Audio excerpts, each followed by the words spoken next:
នេះគឺជាសកម្មភាពដែលពួកខ្ញុំមកចំណាយពេលចំនួន2យប់3ថ្ងៃដើម្បីធ្វើការបូមទឹកក្នុងស្រះដើម្បីចាប់ត្រីហើយនិយាយថាមកបូមស្រះហ្នឹងគឺឲ្យបានរៀបគម្រោងឲ្យត្រឹមត្រូវទេគ្រាន់តែនិយាយគ្នាភ្លាមនាំគ្នាមកផ្លែតហ្មងហើយនេះគឺជាស្រះដែលខ្ញុំធ្វើការបូមទឹកឥឡូវៗដូចដែលបានឃើញអញ្ចឹងគឺស្រះហ្នឹងធំខ្លាំងណាស់គាត់បូមហ្នឹងយ៉ាងហោចណាស់ក៏មួយថ្ងៃទៅ2ថ្ងៃដែរបានខាស់អស់ហើយមិនដឹងថានៅក្នុងស្រះហ្នឹងមានត្រីឬមួយក៏អត់ទេមកបូមហ្នឹងគឺបូមព្រាវហើយឥឡូវហ្នឹងគឺថាបងខ្ញុំគាត់ចាប់ដើមយកគោយន្តមកដើម្បីរៀបធ្វើការបូមទឹកហើយសម្រាប់គម្រោងមួយនឹងដែរគឺថាមានអ្នកចូលហ៊ុនរហូតដល់4នាក់មានខ្ញុំបងខ្ញុំម្ចាស់ស្រះហើយនិងប្អូនម្ចាស់ស្រះនិយាយទៅតែ4នាក់នឹងទេហើយកន្លែងហ្នឹងគេចាប់ដើមនាំគ្នាសេរីប្លង់មិនដាក់តយោកន្លែងណាដាក់ម៉ាស៊ីនកន្លែងណានិយាយថាទៅរួមបានបូមទឹកហ្នឹងគឺថាតាំងពីម៉ោង8ព្រឹករហូតដល់ម៉ោង1កណ្ដាលថ្ងៃត្រង់ទៅបានជោគជ័យហើយកន្លែងនេះវិញគឺថាយកដៃមកដាក់ចំនឹងពងបូមនឹងហ្មងកុំឲ្យត្រីវាលោតចេញទៅក្រៅអស់ដោយហេតុថាទឹកមានក្រស្រកខ្លាំងពេកឥឡូវមករីមងយកត្រីក្រែងលោបានហូបបាយថ្ងៃត្រង់ខ្ញុំវិញមិនបានជួយធ្វើអីគេទេដេកបើមនុស្សមិនចេះហែលទឹកផងទឹកឡើងជ្រៅណាណីអាណាហ៊ានចុះទៅរីមងរីស្ទូចដូចគេចឹងហើយមានតែដេកចាំគេបានត្រីមកចាំជើងកាំងឲ្យគេហូបទៅបាននេះខំលាអ្នកផ្ទះថាមករោត្រីប៉ុណ្ណាប៉ុណ្ណីនឹងអង្គុយដកដង្ហើមចោលលេមិនសមឥឡូវនេះចាប់ដើមបងសណាញ់យកត្រីបើតាមមើលសកម្មភាពនៃការបង់ត្រីនឹងក៏ដឹងដែរថាគឺអត់ចេះបង់មកពេញមួយថ្ងៃហ្នឹងនឹងបានត្រីទៅផ្ទះវិញអត់ទេបើលេងចឹ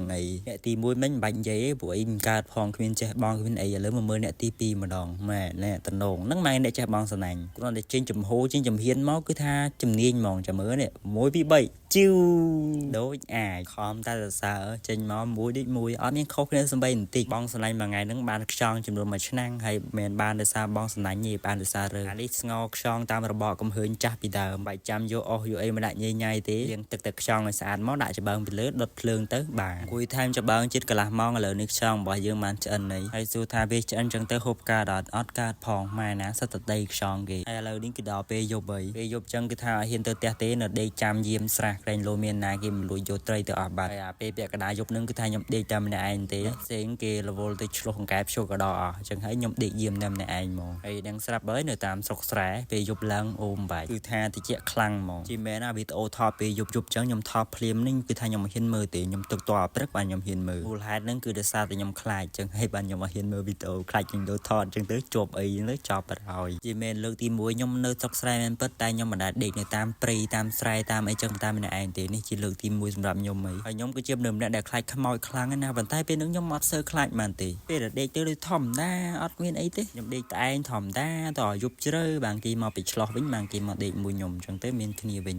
ហើយនេះពេលព្រឹកឡើងមួយដេកអត់ចង់ក្រោកគេព្រោះវាត្រជាក់ខ្លាំងចង់ណាគេដាស់អីដាស់ទៅសំខាន់ដេកសិនណាពេលព្រឹកអញ្ចឹងដេកលក់ស្រួលណាមិនមែននៅផ្ទះមានអ្នកដាស់ណាយើងនៅព្រៃអញ្ចឹងយើងដេកដល់ម៉ោងប៉ុន្មានក៏បានហើយក្រោយពីក្រោកไปដេកអស់គ្នាហើយក៏ចាប់ដើមនំគ្នាតាមបាយតាមអីហូបឃើញឆ្នាំងខ្មៅអញ្ចឹងទេប៉ុន្តែមិនបាច់តែទុកមិនស្រួលគេលួចបាត់ឡើយអាហ្នឹងឆ្នាំងបុរាណណាគ្រាន់តែយើងដាំបាយគឺចេញមកគឺឆ្ងាញ់ហ្មងវាបាត់ជួយបន្ថែមរសជាតិយើងអញ្ចឹងទោះបីជាអង្ករស្រូវចាស់ស្រូវថ្មីមិនក៏ដោយតែដាំឆ្នាំងនឹងហើយគឺថាឆ្ងាញ់ហ្មងហើយនេះគឺជាអាហារពេលព្រឹករបស់យើងគឺត្រីហ្នឹងឯងដោយសារតែទឹកអត់ទាន់ខាស់អញ្ចឹងយើងចាប់ត្រីអត់ទាន់បានច្រើនទេបានតែបានតិចហ្នឹងគ្រាន់តែយើងចាប់យកមកធ្វើម្ហូបហូបបាយពេលព្រឹកអីសិនអញ្ចឹងអានេះតិចច្រឡំថាត្រីស្រែមិនមែនត្រីស្រែត្រីនៅក្នុងស្រះប៉ុន្តែស្រះហ្នឹងវានៅក្នុងស្រែដល់ពេលអញ្ចឹងទៅយើងដឹងថាហៅត្រីស្រែឬមកក៏ត្រីស្រះតែ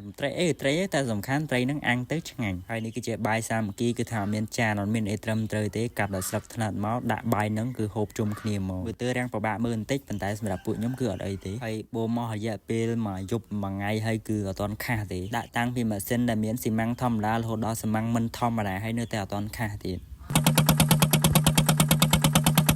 តហើយនេះគឺជាសកម្មភាពដែលគេនាំគ្នាចុះទៅចាប់ត្រីមានសណាញ់ប៉ុន្តែអត់មានណាគេចេះបង់អញ្ចឹងហើយមានតែយកសណាញ់ហ្នឹងទៅអូសយកត្រីហ្មងហើយត្រីដែលបានហូបមិញហ្នឹងគឺសតតែអូសនឹងសណាញ់ហ្នឹងឯងហើយការមកចាប់ត្រីហ្នឹងគឺថាការចាប់តាមរបៀបបែបបុរាណទាំងអស់គឺអត់មានប្រើតាមបែបវិទ្យាសាស្ត្រទេមានដូចជាអូសសណាញ់រត់ត្រីអញ្ចឹងអត់មានរត់អញ្ចឹងហើយមានតែអាកាឆេហ្នឹងយកអាកាឆេហ្នឹងមករត់ត្រីហ្មងនេះឃើញក្រឹបយើងធ្វើអញ្ចឹងទៅវាអត់ដាច់ពូជត្រីណាមួយយើងជួយអភិរក្សតាមរបបរត់ត្រីតាមបែបបុរាណទៀតនេះឃើញក្រឹបមួយទៀតហ្នឹងនិយាយទៅស្បាយហ្មងតើបានអាកាឆេនឹងអ្នកមួយដេញរត់ពេញស្រះហ្នឹងអែមហ្មងអូនេះស្បាយលណោះនេះអូច្រើនណាអូនេះលោ